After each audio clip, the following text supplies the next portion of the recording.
Anarchism is not a romantic fable, but the hard-headed realization, based on 10,000 years of experience, that we cannot entrust the management of our lives to kings, priests, politicians, generals, and county commissioners. This is the Horizontal Power Hour, Anarchy on the Radio, your source for anti-authoritarian news, art, and comment, broadcast from WESU-Middletown, Middletown Community Radio. I'm Dan, here with Yale, and Diego running the board. We have a really exciting show prepared for you today with a two-part presentation about anti-state resistance in Southeast Asia. Before we go any further, I'll remind you that the thoughts expressed on the Horizontal Power Hour are not necessarily those of WESU management, Wesleyan University, or the amalgamated students of Wesleyan University. The Horizontal Power Hour is an anti-authoritarian editorial collage featuring the views of the Dream Committee and the community at large. Jim Scott, an expert on Southeast Asia and peasant resistance, was in town last week and gave a presentation based on the book, The Art of Not Being Governed, an Anarchist History of Upland Southeast Asia, which describes the historical efforts by the people of Zomia, a sort of transnational Appalachia or South Asian massif, to resist incorporation into valley-based state-building projects. And here we're about to play you part one. My thesis is simple, suggestive, and controversial. Zomia is the largest remaining area of the world whose peoples have not yet been fully incorporated into nation states. Its days are numbered. Not so very long ago, however, such self-governing peoples were the great majority of mankind.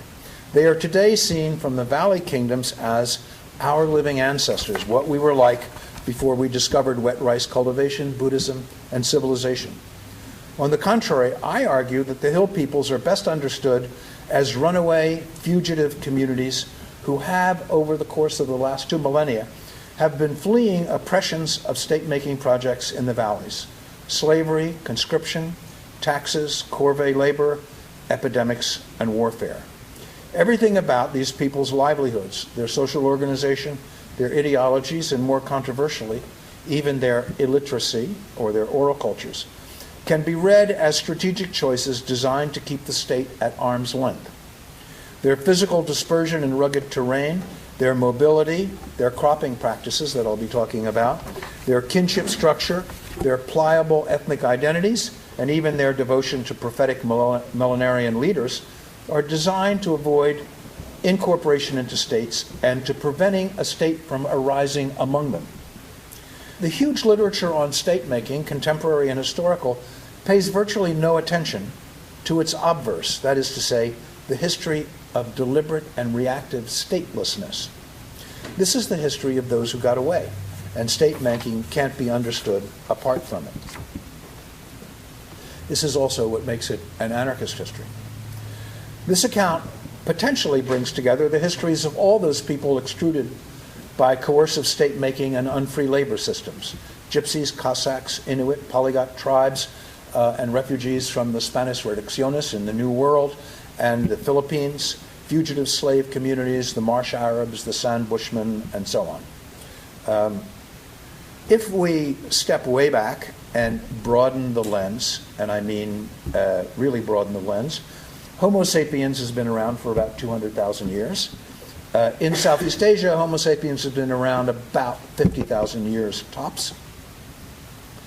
Sedentary grain cultivation, invented something like 8,000 years ago, and small states in Southeast Asia arose no more than 3,000 years ago. So according to those things you sometimes see about, the last minute before midnight, in terms of the long history of Homo sapiens, states and sedentary agriculture are things that occur very late in the historical record. That is to say, Homo sapiens has lived most of its life historically outside the structure of states.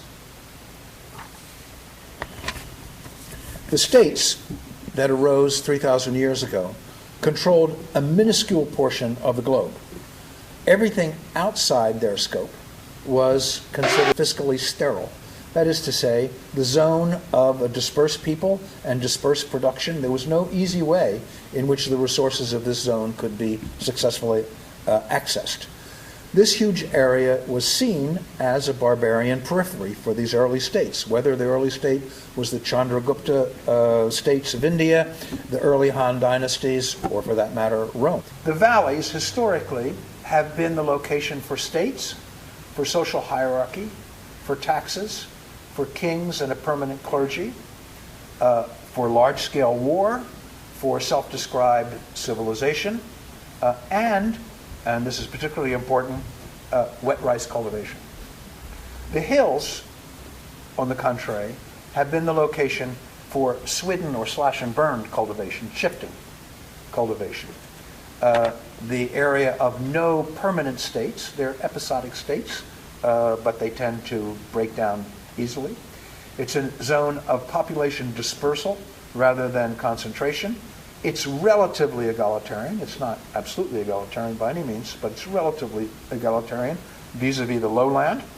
It is a zone of tremendous linguistic and cultural variety, unlike the valley.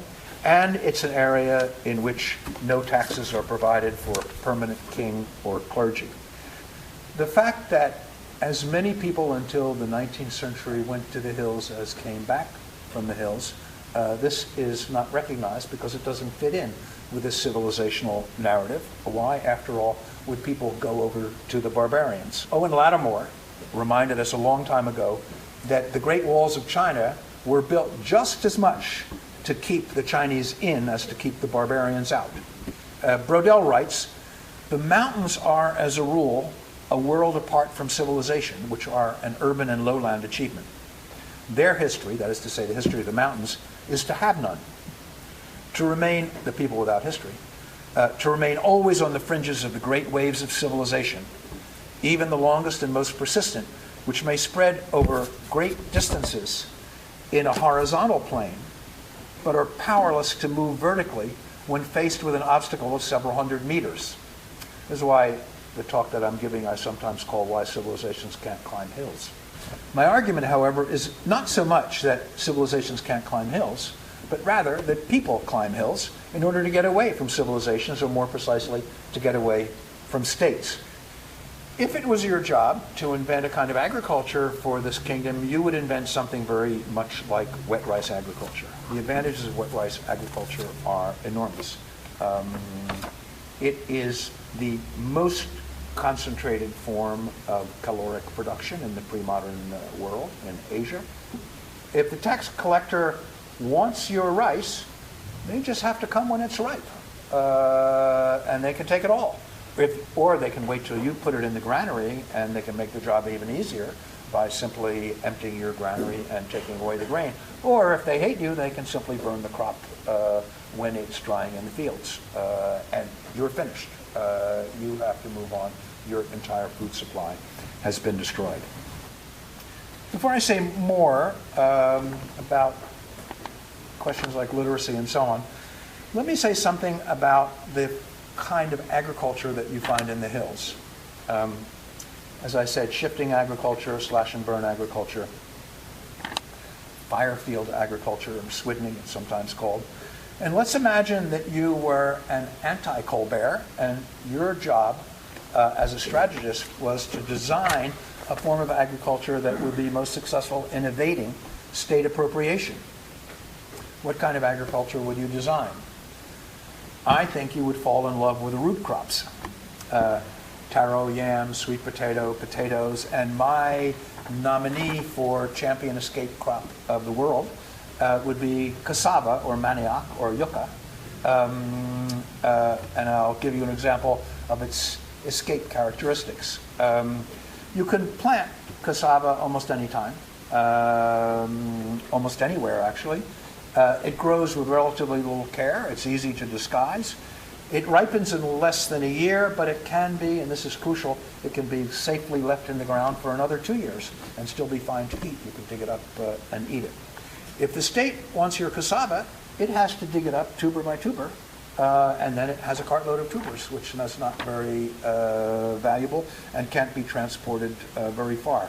By the way, this point of the understanding that root crops allow a population to survive predations was something that Friedrich the Great learned at the siege of Philipsburg, because the people of Philipsburg resisted a siege for a long time because, Frederick the Great told himself, they grew potatoes. So after the armies passed by during the daytime, they'd come back at night, dig up enough for the evening meal, and they could survive. They could stay in that area. And Friedrich the Great then forced the Prussian population to plant potatoes because he knew they would be able to remain there as a military conscriptable population, even though armies went back and forth across Prussia. In Southeast Asia, maize, corn, was also early on an escape crop. The Portuguese bring maize in the 16th century, and within 80 years it spread over much of Southeast Asia. What's interesting is that it spreads to that area above 1,500 meters where hill rice will no longer grow. That is to say, the great advantage of maize is that it allows people to move further up the watershed, further from state centers, and still have a major grain that they can plant. And it was adapted largely for that reason. Swiddening in general is a kind of agriculture that a state finds it nearly impossible to control and to appropriate the products of. A typical shifting cultivation field is growing sometimes 20, sometimes 30, 40 different cultivars. They mature at different times during the year. The fields themselves, every 2 or 3 or 4 years, are shifted to another area that is burned, and often the population shifts with it. So you have a shifting population. You have shifting fields that cannot be made easily the object of a cadastral survey for taxes. People themselves are fugitive, and the crops are so diverse and of different maturities that if the tax man comes at any one time, there's only going to be 1 or 2 things that are ripe that could be seized in the first place. And in the hills, providing they're not extremely steep mountainsides, in the hills it's almost always possible to plant wet rice in the depressions or by building terraces. You can do swiddening agriculture, or you can do foraging and hunting. And we know for large areas of Southeast Asia, even in the 20th century in the hills, that people have shifted between one form of subsistence to another depending on the pressure exerted on them by the state. That is to say, they're likely to plant wet rice to settle in more dense numbers and have permanent fields. As state pressure of one kind or another increases, they're likely to increase their swiddening and shifting cultivation, and if the pressure gets particularly threatening, they will resort to foraging. This is essentially why I mentioned Pierre Clastres. The reason Pierre Clastres is an inspiration to me is that he understood that in South America, that the Siriano, the Yanomamo, the Guarani, people who were seen as Stone Age survivals, as people who had kind of never had the wit to invent sedentary cultivation, he understood that these were ex-sedentary cultivators who ran away from the Spanish reducciones because of the diseases and forced labor, and went to foraging because it was a way of remaining at a distance from the state, and that they developed a social structure that would prevent large chiefs from arising among them. So in that sense, Pierre Clastres was the first to realize that people who looked like backward primitives still living in kind of a Stone Age economy were in fact a runaway community from state-making projects, in his particular case, the Spanish reducciones. I've described a kind of escape agriculture. I think I could describe a kind of escape social structure as well, in which groups in highland Southeast Asia are able to fission and divide and disperse whenever they feel threatened. Villages often fission in this way when they're having bad luck anyway. The process of fissioning is a process in which they can either have a kind of maximal lineage, a fragment of a lineage, and sometimes even individuals, nuclear families, and so on, depending on the kind of pressure that they are under. And this form of fissioning was described for the Berbers by Ernest Gellner, and he said that it was as if the Berbers had a proverb of their own, which was divide that ye be not ruled. A kind of nice play on words for divide and rule. The idea that if you split into much smaller groups and dispersed across the landscape, you could not be made the object of state appropriation and state capture. So let me say something about the most controversial chapter of my book. My argument, as you see, is that many of the characteristics for which these people are seen as primitive and barbarians are characteristics that have a tremendous political value at placing themselves at a distance from the state. So here's the question with respect to literacy and oral culture. Almost all of the people something that one encounters again and again and again, and also in maritime Southeast Asia as well. Many of the hill peoples have a story about how they once had writing, and they once had books, and they lost them. Sometimes it's a question of treachery, someone took the book. Sometimes it's a question of carelessness, wrote the letters on a hide and it burned up when their Sweden burned, and so on. What's interesting is the near universality of these stories saying we once had books, we once had kings often, we once grew wet rice, and we once had texts.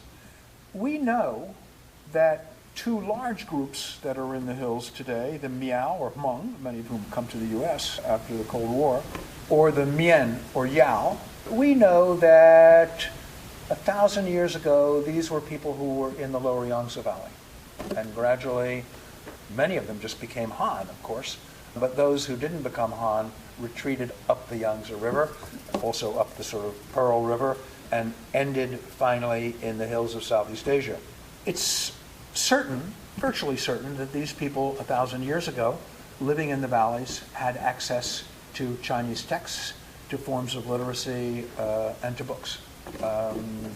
And so it seems to me that it might be plausible to suggest that as they moved, as they found themselves moving in a kind of history, an itinerary that took them past many different states and so on, they found it more convenient to have an oral culture for the following reason, that oral cultures are far more plastic. They remain traditional, although they are shifting all of the time, right?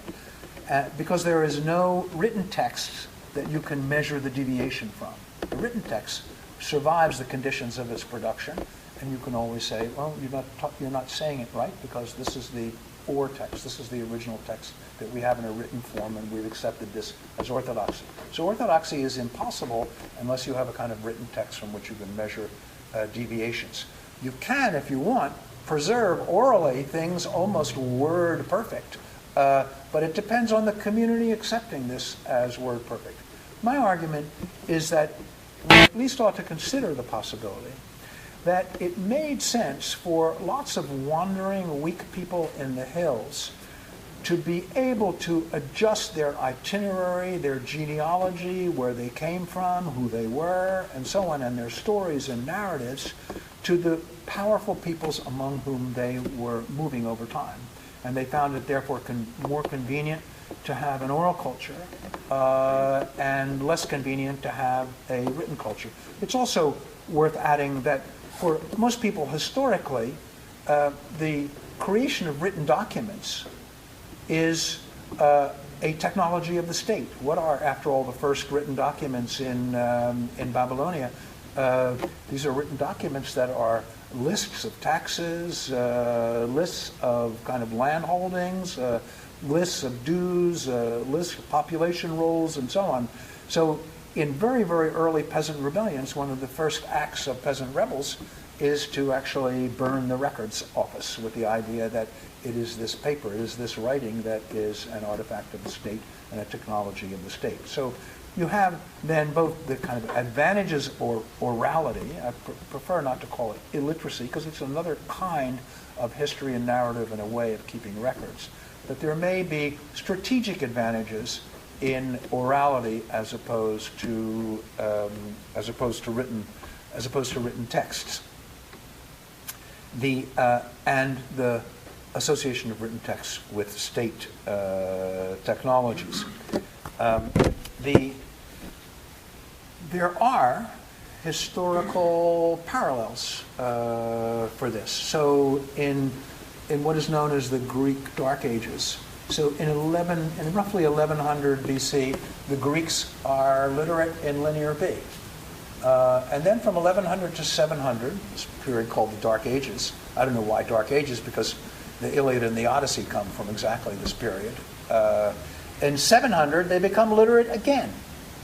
But they become literate by borrowing the Phoenician alphabet, the progenitor of sort of modern Greek. And so here's a period of 400 years where literacy is lost. It's a time of disorder. It's often seen as a period of invasion of the Peloponnesus. The historical record is contested. But in any case, a lot of the centers of cities were destroyed and so on, and literacy disappeared for this period of 400 years, and when it reappeared in a completely different form. The other example, of course, is the periphery of the Roman Empire, Gallo-Roman Empire, after the 4th century AD, when the Roman Empire collapses. Literacy disappears. There's no longer, except for a few monasteries, there is no longer the kind of offices and kind of Roman titles that are available. There's not the structure that would make literacy a kind of valuable prestige good and a kind of career. And so for actually several centuries, literacy disappears except as a kind of monastic, what would you call it, a monastic kind of museumship of a kind in religious texts. So I don't have any evidence that this just so story about orality is true. But it seems to kind of fit with the other things for which we have much more striking evidence of in social structure, in agricultural techniques, in physical dispersal, and so on, in which the shifts in social structure, shifts in agriculture, and so on, are finely tuned to reflect relationship to states, and in difficult times, people move in a certain direction, and difficult certain times they move back. And the story of literacy and orality seems plausibly to fit with that, and is, I think, a kind of worthy object of more study than I'm able to give to it. So let me finish. I should add that there are lots of peoples in the hills who actually don't actually have a genealogy. They don't have a story of their origins and so on. They are as if they choose to be a people with a minimal history and a minimal genealogical depth. And you can see how that gives them a greater room for maneuver. They're not tied to a particular history and kind of narrative of where they came from and where they're headed. And I would argue that perhaps if these people are without a history, it's because, or maybe because, they choose not to have a history. That is, or you could say they have just as much history as they want and no more.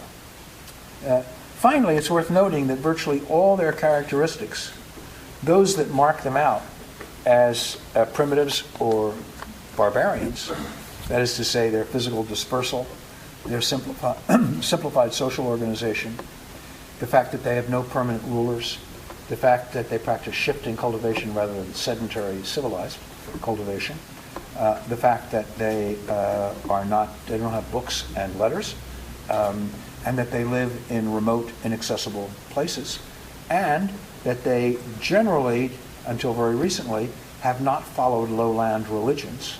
That all of these characteristics are best understood, I would argue, as strategic adaptations, as a political positioning vis-a-vis states, as an effort to keep the states at arm's length, and not as some primordial condition that they have somehow not been able to escape.